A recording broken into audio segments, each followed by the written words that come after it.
저희가 지난주에 말씀을 보면서 그리스도의 생애는 죽기 위한 생애였다 이렇게 말씀을 드렸습니다. 하나님의 뜻은 십자가를 지는 것이었습니다. 우리의 삶에도 하나님께서 동일하게 그렇게 일을 행하십니다. 하나님의 뜻은 내가 죽는 것입니다. 죽는 것이 고통스럽고 어렵기 때문에 예수님께서도 겟셋만의 기도를 하셨습니다. 우리 한 주간 살아가시면서 그런 고백들 많이 했을 거예요. 참 죽기 어렵다.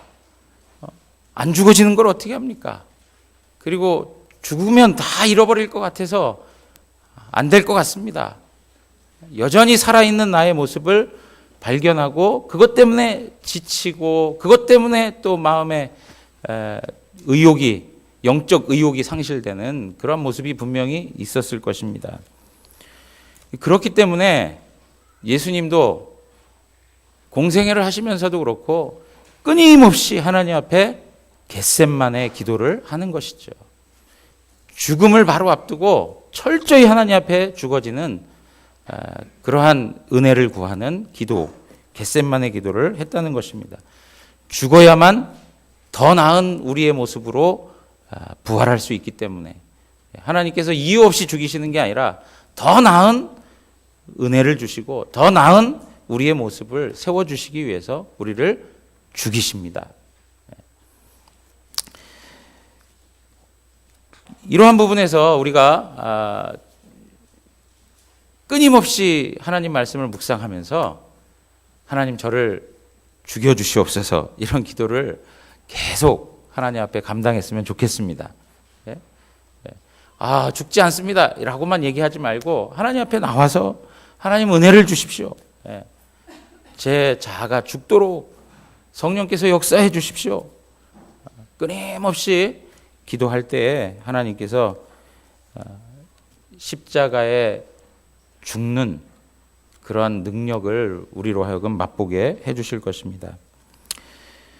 여러분, 이것은 이제 하나님께서 신자들의 삶을, 하나님이 사랑하는 성도들의 삶을 이끌어 가실 때 하나님이 우리 가운데 행하시는 그런 일들이라면 또 우리 편에서 이런 생각이 들어요.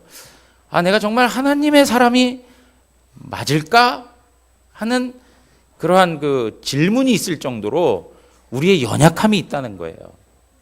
지금도 이야기했지만 정말 죽고 싶습니다. 근데 죽지 않는 걸 어떻게 합니까? 죄에 대해서 완전히 죽고 싶고 하나님에 대하여서 완전히 살아나고 싶은데 그렇게 되지 않는 걸 어떻게 합니까? 이러한 그 고민들을 우리 안에 갖고 있는 것이죠. 어떤 분은 이러한 연약함과 이러한 부족함 때문에 구원에 대한 문제까지 흔들리는 것이죠. 내가 과연 구원받은 거 맞나? 라는 생각을 하는 것입니다. 내가 어떠한 소속을 하고 있는가? 내가 어디에 소속을 하고 있는가? 그럼 그 소속한 그곳의 입장을 대변하며 살아야 되는데 소속한 곳의 입장과는 반대 개념을 대변하고 살아간다. 이거 안 될 일이죠. 그죠?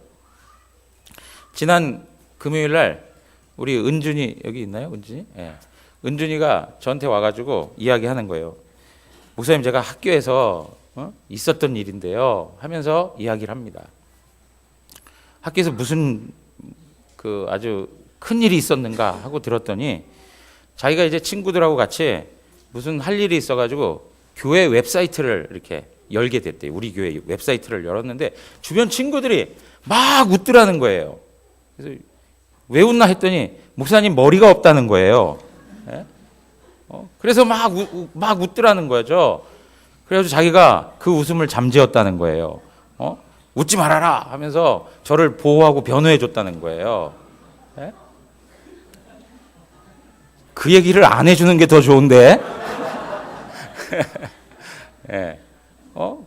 와서 그런 얘기를 해주더라고요. 그래서 제가 마음에 고마웠어요. 야, 은준아 고맙다. 야, 너밖에 알아준 사람 없겠구나. 근데 여러분 보십시오. 은준이가 왜 그렇게 저를 변호해주고 보호해줬을까요? 은준이가 섬기는 교회 목사이기 때문에, 우리 목사님이라고 하는 것 때문에 그런 것이죠. 우리 다른 교회 목사님이라면 은준이가 막 그렇게 했었을까 또 생각해 볼 만한 이야기예요. 우리라고 하는 것, 그죠? 같은 소속이라고 하는 것, 한 울타리에 있다라고 하는 것, 그것에 대한 입장이 있어야 되는 것이고 그런 표현이 있어야 되는 것인데 우리가 헷갈리는 거예요. 이게 도대체 어느 소속이야? 어디에 속한 사람이야? 라고 하는 것이 헷갈릴 만한 우리의 영적 수준이 있다는 거예요. 여러분, 오늘 본문에 보면 이전에 우리가 가졌던 영적인 상태의 모습을 보여주는 사람이 등장합니다. 이 사람은 귀신 들려서 보지 못하고 듣지 못하는 사람이었습니다. 이 사람이 예수님께 나왔습니다.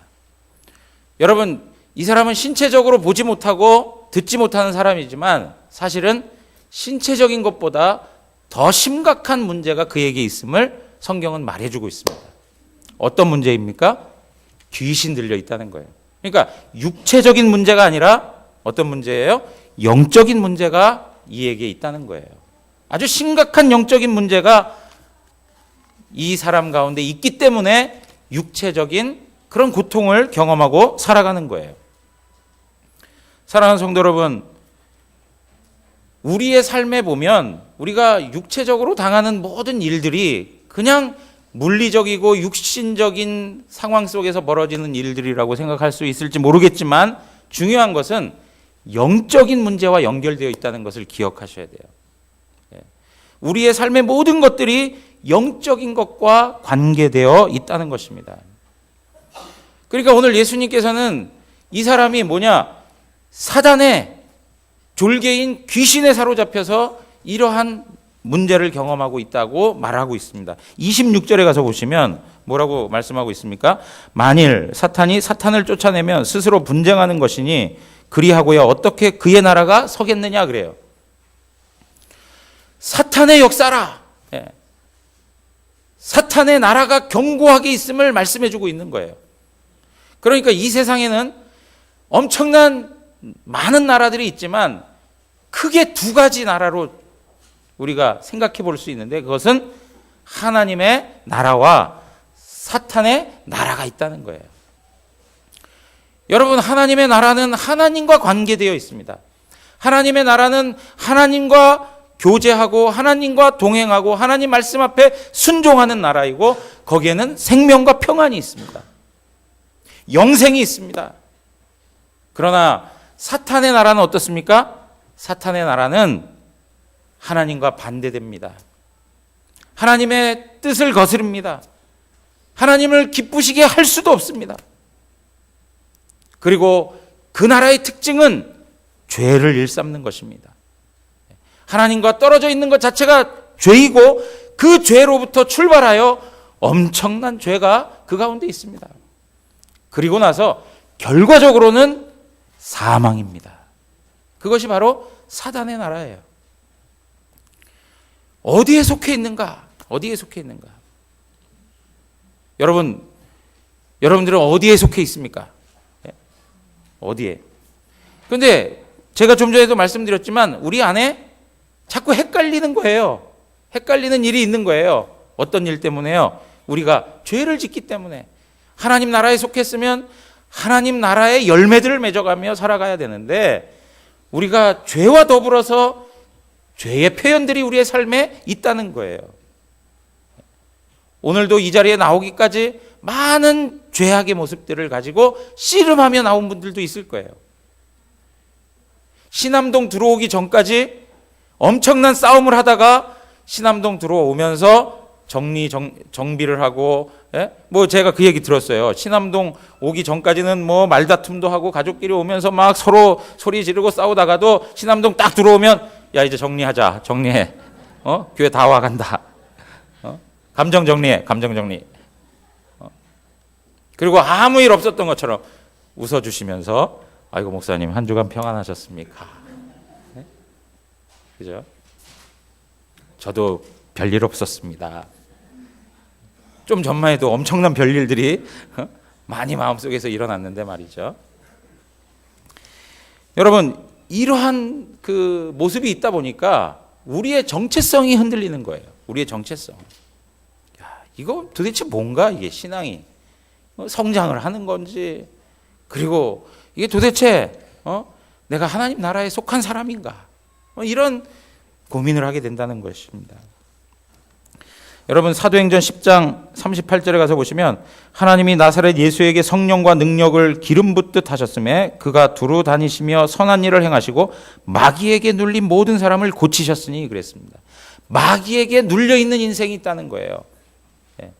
영적인 어두움 가운데 마귀에게 사로잡혀 사는 인생이 있다는 거예요. 히브리서 2장 14절 다 같이 한번 읽겠습니다. 히브리서 2장 14절 자녀들은 혈과 육에 속하였음에 그도 또한 같은 모양으로 혈과 육을 함께 지니심은 죽음을 통하여 죽음의 세력을 잡은 자 곧 마귀를 멸하시며 그랬습니다. 예수님께서 인간이 되신 이유, 그것은 무엇이냐? 죽음을 통하여 죽음의 세력을 잡은 자 곧 마귀, 죽음의 세력을 잡은 자 마귀, 사단의 권세 가운데 사망 권세 아래에 있는 그런 영혼들이 있다는 것이죠. 우리가 바로 그러한 형편에 있었다는 것을 성경은 말해주고 있습니다. 에베소서 2장 1절에 가면 허물과 죄로 죽었던 우리를 살리셨고 그래요. 허물과 죄로 죽었던 우리. 그리고 우리가 어떠한 존재가 되었습니까? 이제는 하나님의 나라의 자녀가 되었음을 설명해주고 있습니다. 본질상 하나님의 진노의 자녀였는데 이제는 하나님 나라의 자녀가 되었다, 이렇게 얘기하는 것입니다. 골로새서 1장 13절 성경을 찾아보십시오. 한번 골로새서 1장 13절 스크린에 없습니다.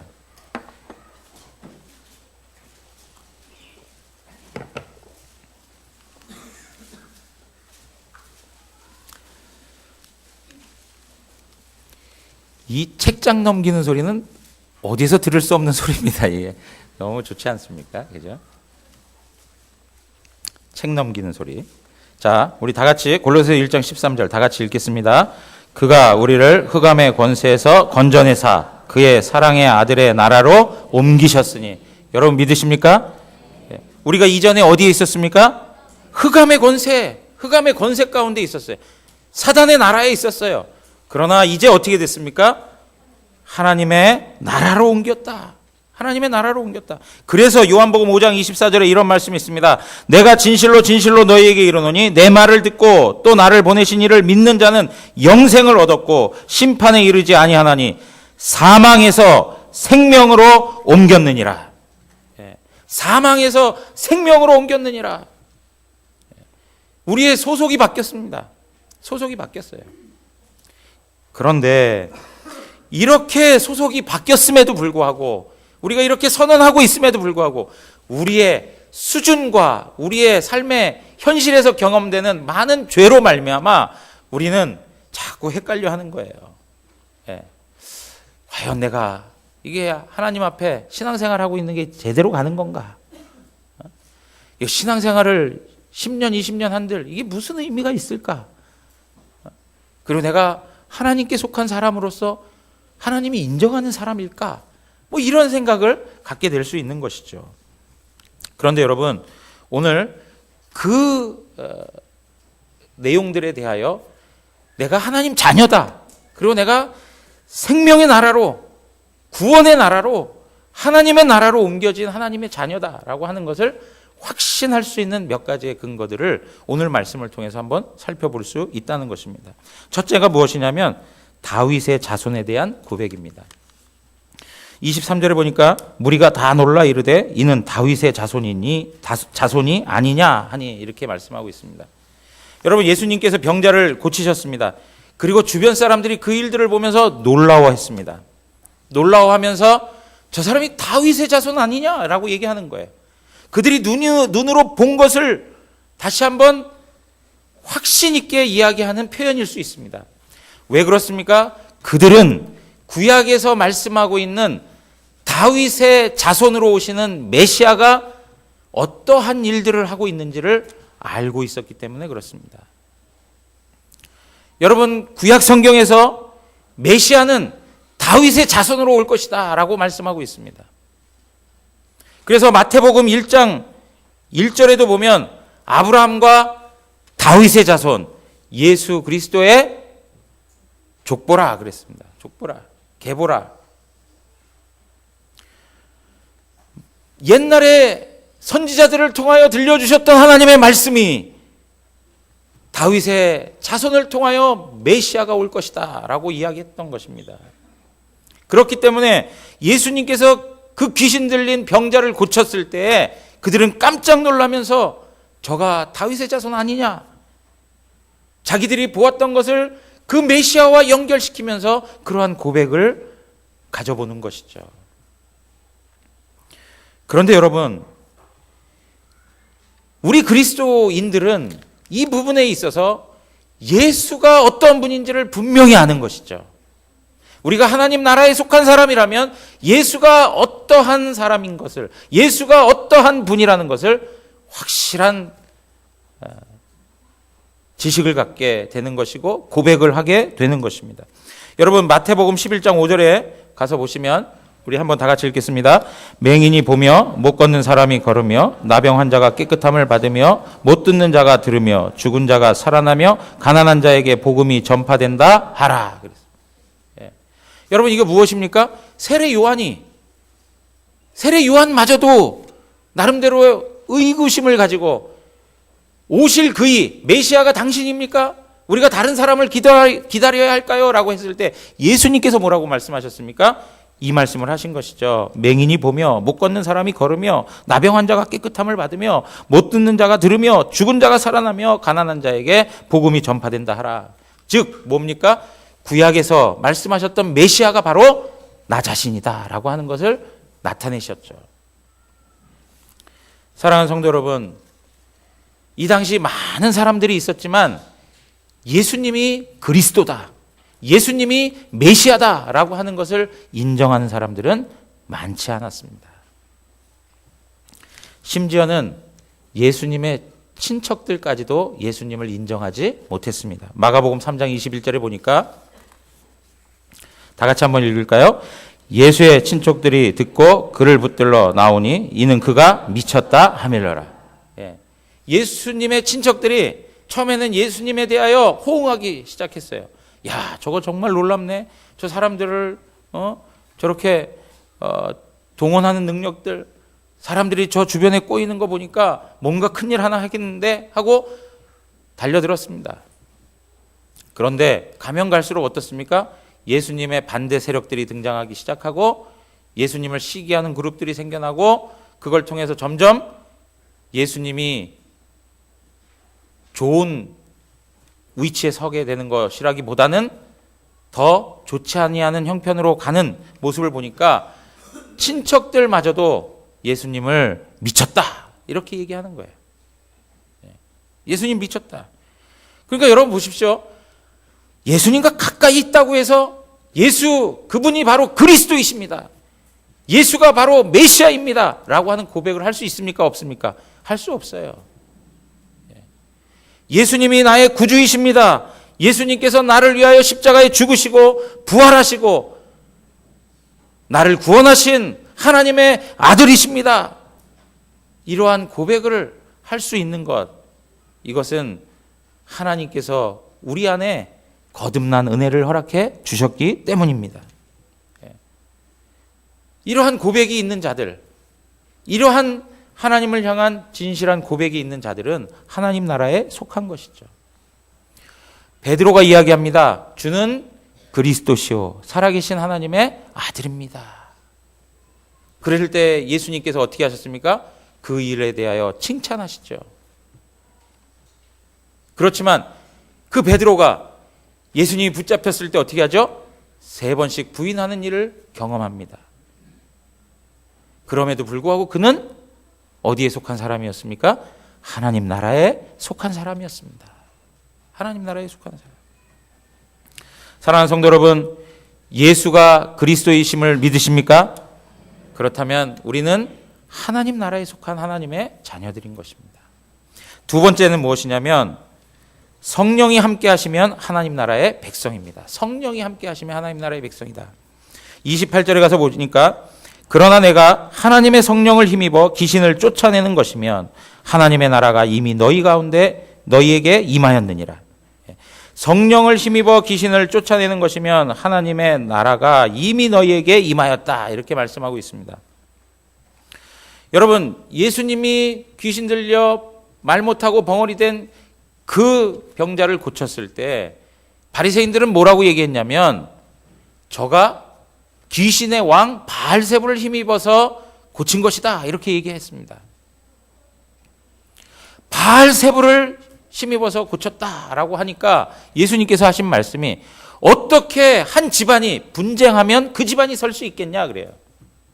한 나라가 서기 위해서는 분쟁하지 말아야 될 것 아니냐. 여러분, 이건 진리입니까? 진리가 아닙니까? 진리입니다. 진리입니다. 한 나라가 더욱더 튼튼하게 세워지려면 거기에 하나됨이 있어야 된다는 것을 이야기하죠. 그런데 바알세불의 왕을 들어서 그 졸개를 내쫓았다? 말이 안 된다는 것입니다. 그러면서 예수님께서 그들에게 하신 말씀이 바로 오늘 28절에 하신 말씀이에요. 그러나 내가 하나님의 성령을 힘입어 귀신을 쫓아냈다. 하나님의 성령을 통해서 그 귀신을 물리쳤다. 그 귀신을 쫓아냈다. 그곳에 뭐가 임했다고요? 하나님의 나라가 이미 임하였느니라. 예. 여러분, 여기에 보면 이런 말씀이 있습니다. 예수님께서 말씀의 내용 가운데 보시면 31절 가서 보십시오. 31절에 가서 보시면 그러므로 내가 너희에게 이르노니 사람에 대한 모든 죄와 모독은 사하심을 얻되 성령을 모독하는 것은 사하심을 얻지 못하겠고 그랬습니다. 그러면서 32절에 또 누구든지 말로 인자를 거역하면 사하심을 얻되 누구든지 말로 성령을 거역하면 이 세상과 오는 세상에서도 사하심을 얻지 못한다. 그렇게 얘기하고 있습니다. 여러분, 지금 바리새인들이 볼 때는 예수님께서 행하신 일들이 바알세불의 힘을 입어서 행했다는 거예요. 이것은 무엇을 회방하는 거예요? 예수님 그 자체를 부인하는 이야기가 아니라 성령 하나님의 역사를 부인하는 일들이라는 거예요.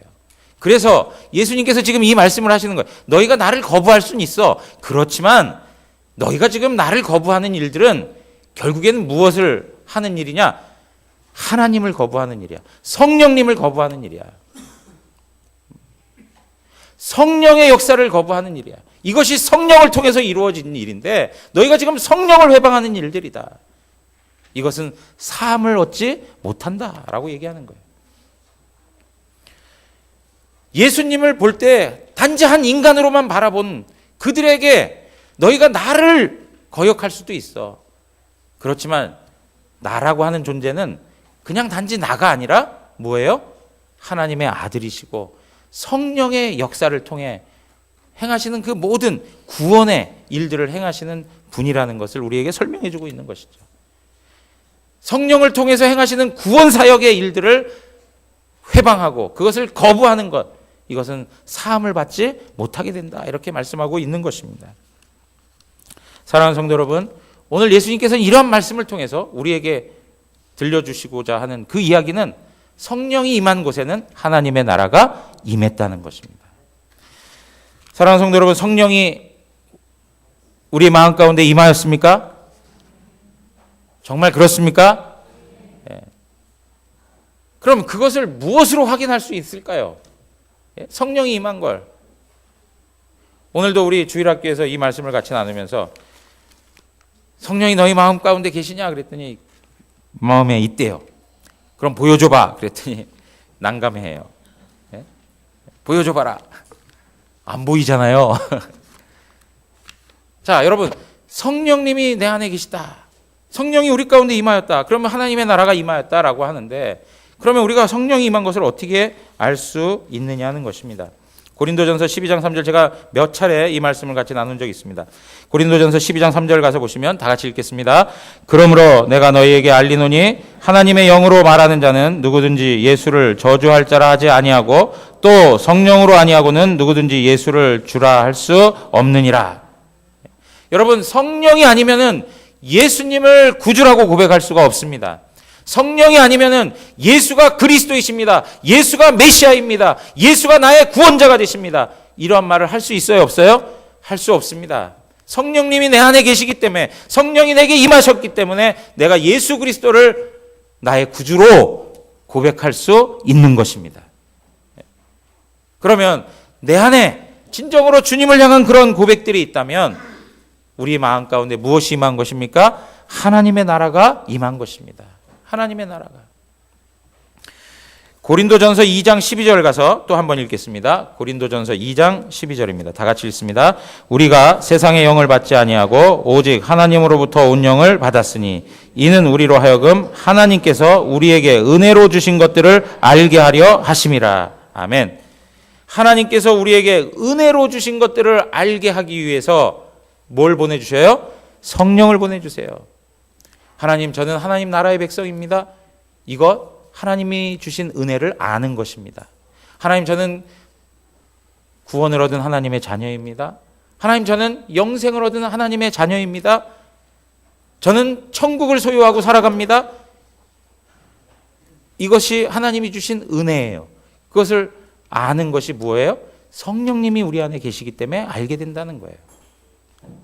사랑하는 성도 여러분, 성령님께서 교회를 통해서 역사하시는 구원의 일들을 지원하고 그것을 힘써 같이 마음을 모아 행할 때 하나님의 나라가 우리 가운데 있는 것을 증거해 주는 것입니다. 30절에 보니까 나와 함께 아니하는 자는 나를 반대하는 자요 나와 함께 모으지 아니하는 자는 해치는 자라, 이렇게 말씀하고 있습니다. 성령님이 우리와 함께 하십니까? 우리가 성령과 함께 하십니까? 그러면 우리는 하나님과 함께 하는 자이고 예수님과 함께 하는 자이고 하나님의 나라를 세워가는 하나님 나라의 자녀들인 것입니다. 세 번째는 무엇이냐? 계속적인 성령의 열매를 맺는 것으로 우리가 하나님 자녀인 것을, 하나님 나라의 백성인 것을 확인할 수가 있습니다. 33절에서 35절에 있는 말씀 보니까 나무도 좋고 열매도 좋다 하든지 나무도 좋지 않고 열매도 좋지 않다 하든지 하라. 그 열매로 나무를 아느니라. 독사의 자식들아, 너희는 악하니 어떻게 선한 말을 할 수 있느냐? 이는 마음에 가득한 것을 입으로 말함이라. 선한 사람은 그 쌓은 선에서 선한 것을 내고 악한 사람은 그 쌓은 악에서 악한 것을 내느니라. 여러분, 여기 보면 열매를 맺게 되는데 열매를 맺기 전에 중요한 게 무엇이냐면 열매를 맺을 만한 나무인가 아닌가, 그것이 중요하다는 거예요. 좋은 나무면 좋은 열매를 맺습니다. 나쁜 나무면 나쁜 열매를 맺는 것입니다.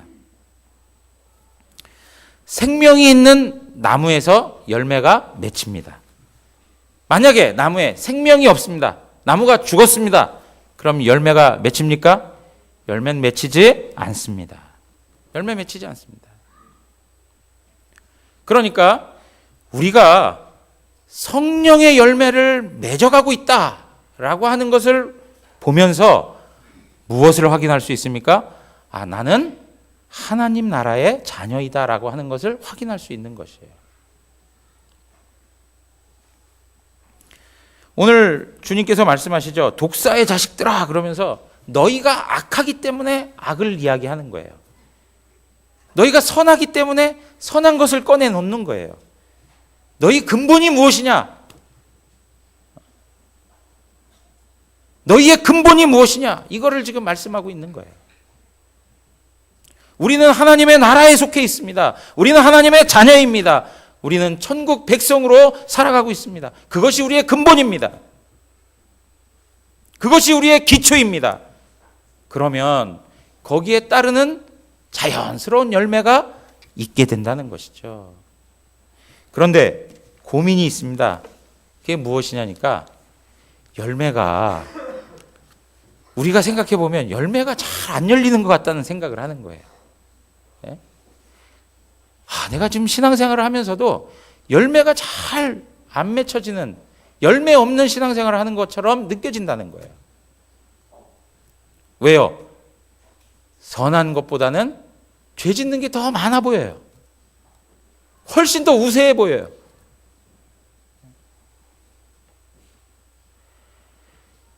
여러분, 우리가 우리의 현실을 놓고 볼 때에는 그러한 생각을 할 수 있습니다.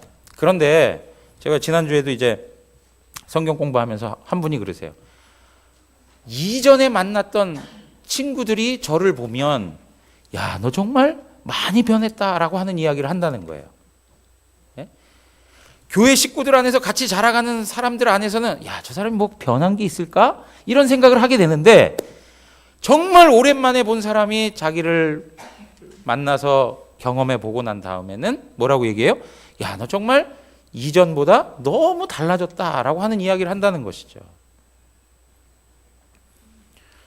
여러분, 제가 종종 얘기하는 거죠. 우리 둘째 아이가 키가 많이 커져서 이제 저를 능가하기 시작했습니다.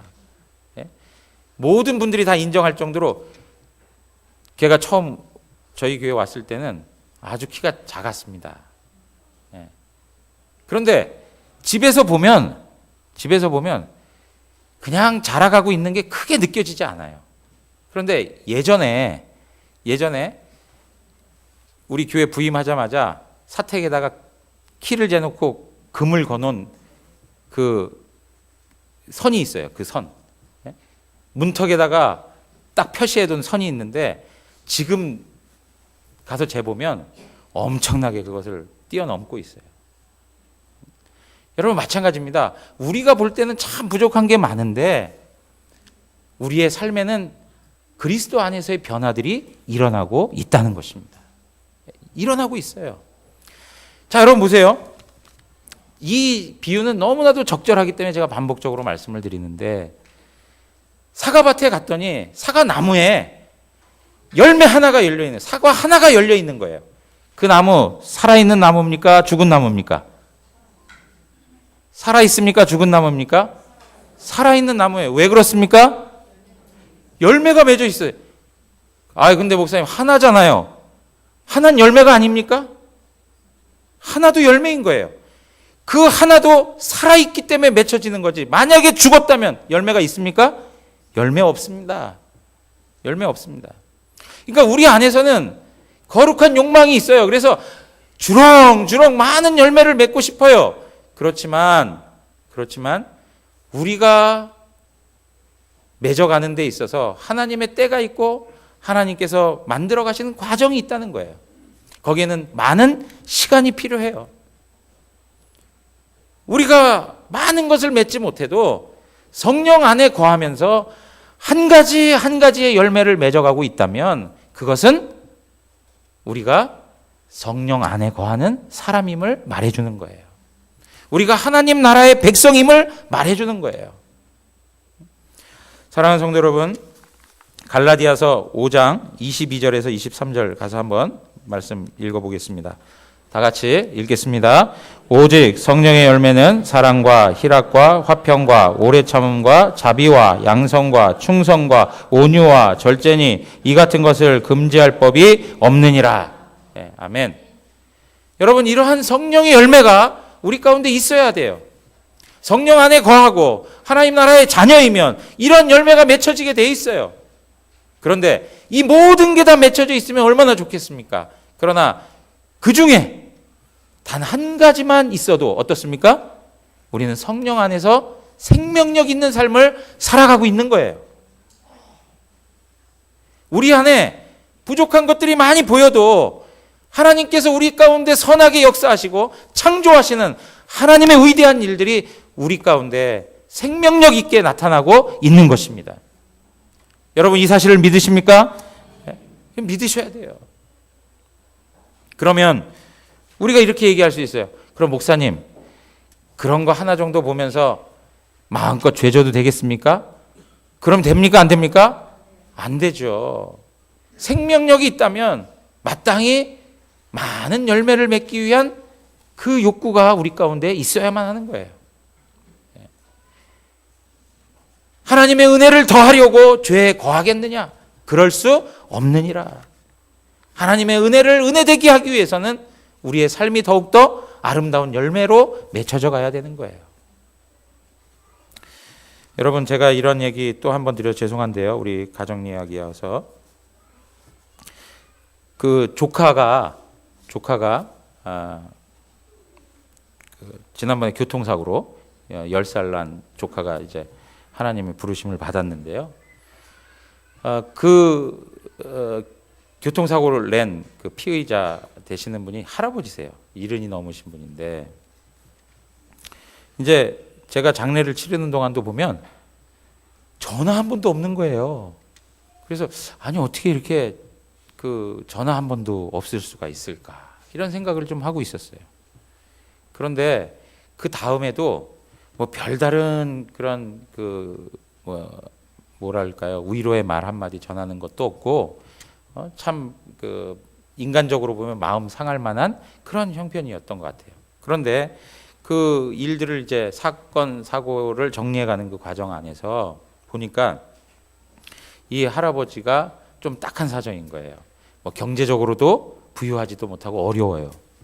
그리고 자녀들 뭐 이렇게 흩어져 사는데 그 중에 한 자녀가 또 이렇게 생활력이 부족하고 그래가지고 제대로 생활을 살아가는 모습도 없어요. 그러니까 마음에 이분도 근심을 안고 살아가는 그런 형편에 있는 분이었어요. 근데 저희 동서 형님이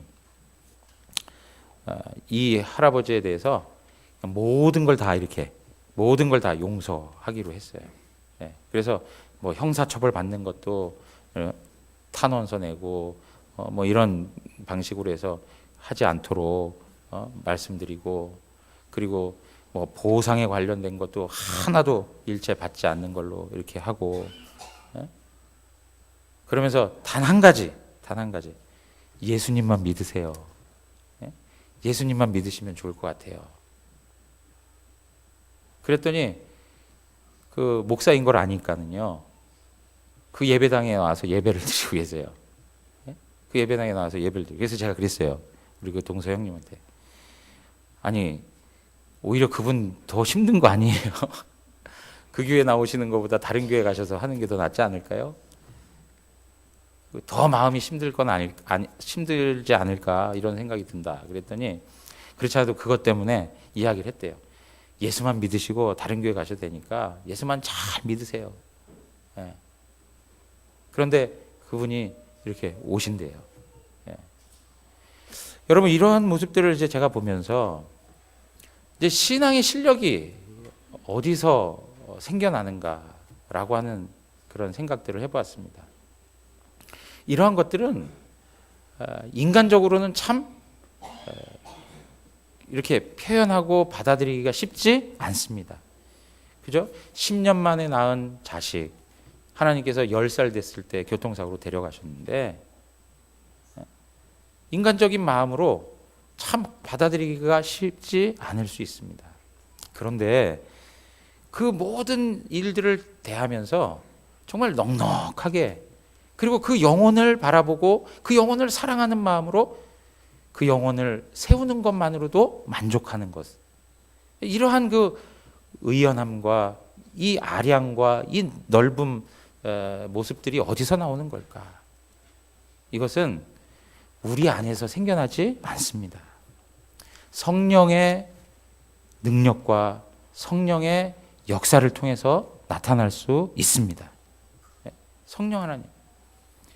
여러분, 우리가 그 정도까지 하나님 앞에 우리의 삶을 드리지 못한다 하더라도 정말 작은 것 하나, 우리 삶에 나타나는 그 열매들 하나하나가 우리가 만들어낸 것이 아니라 성령 하나님께서 역사하셔서 우리에게 주신 선물입니다. 우리 안에 사랑이 있다는 것, 우리 안에 인내가 있다는 것, 우리 안에 기쁨이 있다는 것, 그리고 뭔가 착한 마음을 품고 살아가는 그 친절함이 있다는 것 자체는 내가 누리는 하늘의 복입니다. 하늘의 복이에요. 나의 친절함과 나의 어떤 인내와 절제가 다른 사람에게 복을 주기도 하지만 무엇보다 누구에게 복이에요? 우리 자신에게 복이에요. 우리 자신에게. 그러니까 성령께서 우리 안에 만들어 놓으시는 이 열매들 하나하나가 우리를 위해서 하나님이 허락한 복인 것을 하나님 앞에 깨닫고 살아가는 은혜가 있기를 바랍니다. 하나님의 자녀들, 성도들, 그리스도의 사람은 부유한 사람들입니다. 이 땅에 있는 것만으로 만족하는 사람이 아닙니다. 우리에게는 하나님의 나라가 있습니다. 넉넉하게 살아가시고 하나님 나라의 부요함을 이 땅에서 누리십시오. 그리고 하나님 나라의 그 영광스러움을 하나님 앞에서 감사하면서 하루하루를 성도로서의 삶으로 드려보십시오. 우리 안에 더 큰 하나님의 부요함과 영광스러움이 우리의 마음을 가득 채우게 될 줄 믿습니다. 오늘도 그 은혜가 우리 모든 성도님들에게 있기를 주님의 이름으로 축원합니다.